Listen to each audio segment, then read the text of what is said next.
Como cantora, eu comecei aos 7 anos de idade, assim, a minha adolescência eu já atuava também, cantando em banda, 19, 20 anos eu comecei a cantar em casamento, né, depois fiz alguns projetos já profissionalmente, mais ou menos nessa faixa etária. Como professora de canto, eu também comecei cedo, eu comecei aos 21, eu fiz o curso de Pedagogia do Canto e comecei a trabalhar como professora. Não tinha nenhuma noção de que a gente tem uma maneira correta para falar, uma maneira que não venha a desgastar, né, a laringe, a cansar a laringe. Então eu tinha feito, lógico que eu tinha feito curso de canto, tudo voltado para o canto, mas a minha fala em si eu não tinha nenhuma consciência de que com uma alta demanda ela poderia me prejudicar. E aí eu comecei a dar aula muito empolgada, muito apaixonada, muito falante, eu sou assim até hoje. E aí eu comecei a ter uma rouquidão. E eu falava, gente, que vergonha, professor de canto rouco, por quê? E aí foi quando eu procurei um médico e aí a gente viu lá 2 pequenos nódulos, né? E aí fui pra fono, né? Minha querida fonoaudióloga, Mariette Pires, é minha fono até hoje. E ela falou, seu problema não tá no seu canto, a sua técnica cantada tá ótima, o seu problema é fala. Eu usava ar residual, falava muito assim, muito empolgada, muito apertadinho. No final do dia eu tava com a minha musculatura cansadíssima, né? Então essa foi a minha maior dificuldade no início da minha carreira. Não era a minha técnica cantada, era a minha forma de falar que não era a ideal para um profissional da voz, que tem tantas horas ali de uso da voz, né? Com uma reeducação, né, eu fiquei mais de 1 ano com a fonoaudióloga, foi longo. Por que foi longo?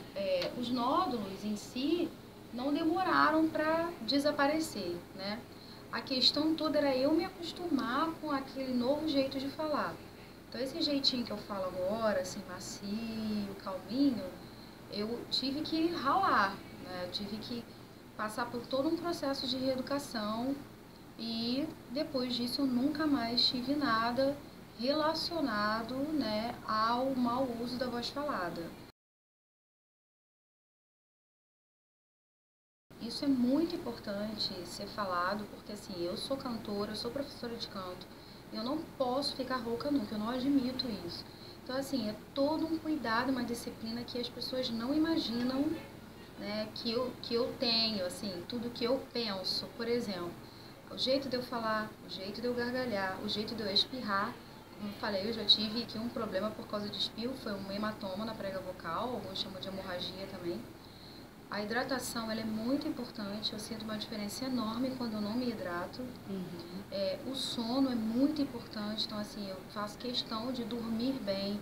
Quando eu não durmo bem à noite e tenho trabalho e tenho uma próxima folga, eu tento dormir durante o dia. Né? A alimentação também, evitar coisas que possam me causar refluxo.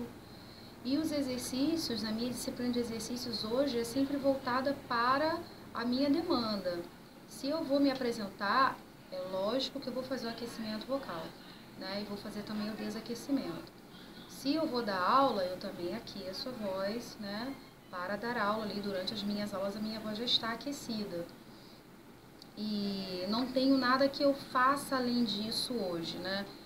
Já fiz muito durante um tempo, no início, muito exercício respiratório. Hoje em dia isso já está automatizado, né? Sempre que eu vou treinar o canto, eu aqueço e desaqueço a voz.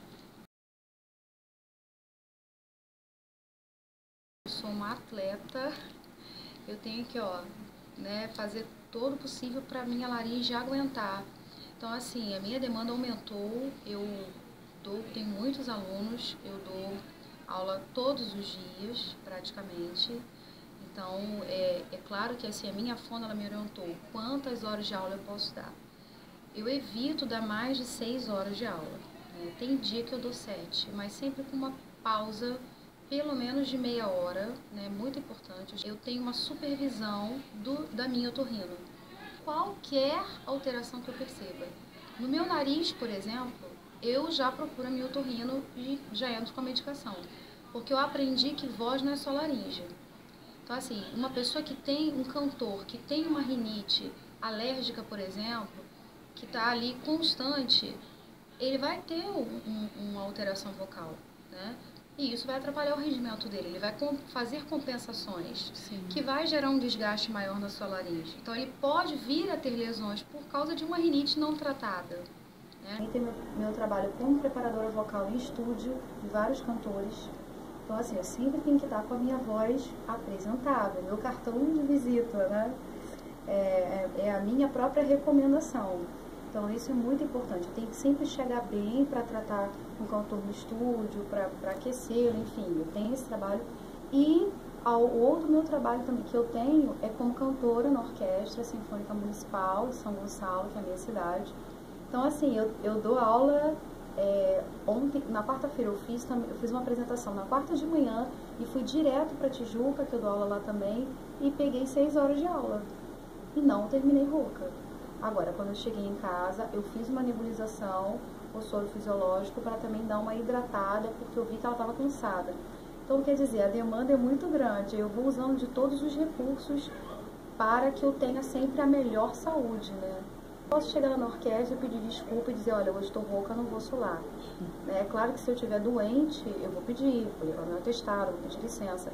Mas não porque eu não tenho condições de manter a minha demanda de trabalho. Não, eu preciso ter. Essencial. Não consigo ver a minha vida profissional sem o fonoaudiólogo. Acho que todos os cantores precisam ter essa mente, profissionais, né? E até os amadores, por exemplo, dentro da igreja, tem muitas pessoas que não são profissionais, mas tem uma demanda vocal intensa. Então, assim, a gente precisa entender que a voz, né, o cantar, ele pode ser trabalhado em equipe por profissionais que só vão te beneficiar a um excelente rendimento, né, a você conseguir extrair o melhor do seu instrumento. A voz é um instrumento musical. Então, sem fono não dá, pessoal. E eu só tenho a agradecer aos fonoaudiólogos pela sua dedicação, o seu empenho. Eu conheço muitos fonos que amam trabalhar com voz.